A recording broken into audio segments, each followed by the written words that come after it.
Avec une superficie de près de 2,4 millions de kilomètres carrés, l'Algérie est le plus grand pays d'Afrique et du monde arabe. Elle partage des frontières avec des pays du Maghreb et des pays d'Afrique subsaharienne. Au nord, elle s'ouvre sur la Méditerranée. Sa population est de 42 millions d'habitants, à 99% musulmans.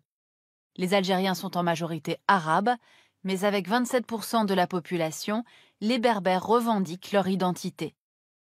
L'Algérie est divisée en 3 zones climatiques. Au nord, la bande côtière d'environ 100 km de large bénéficie du climat méditerranéen.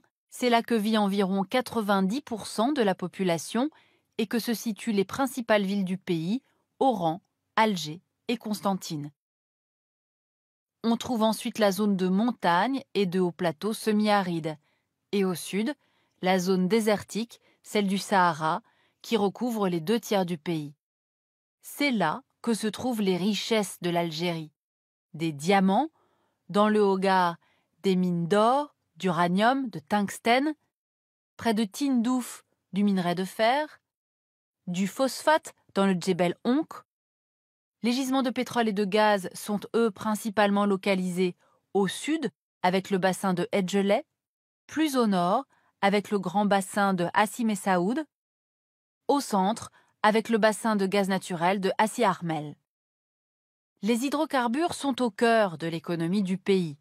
On voit ici les réseaux qui convergent vers les côtes, où sont installées des raffineries et des usines de liquéfaction pour exporter le gaz et le pétrole, en majorité vers l'Europe. Les hydrocarbures représentent 98% des exportations du pays et 60% des recettes de l'État. On l'aura compris, c'est la principale rente de l'Algérie, une rente qui fragilise le pays face aux fluctuations des cours. Et une rente limitée dans le temps, car le pays dispose de réserves réduites, 21 années de production de pétrole et 54 années de gaz. L'Algérie est donc riche d'abord par son sous-sol et s'est enrichie avec l'augmentation des prix du pétrole à partir de 1973.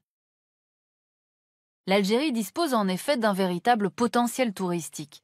Un littoral long de plus de 1200 km avec des plages sablonneuses, des criques de galets et des maquis qui tombent directement dans la Méditerranée. C'est au plateau qui offre des paysages magnifiques, le Sahara et ses parcs naturels du Tassili et du Hogar, qui constituent des merveilles géologiques et archéologiques. Tout cela pourrait faire de l'Algérie une destination touristique privilégiée, d'autant qu'elle est plutôt bien desservie par les compagnies aériennes.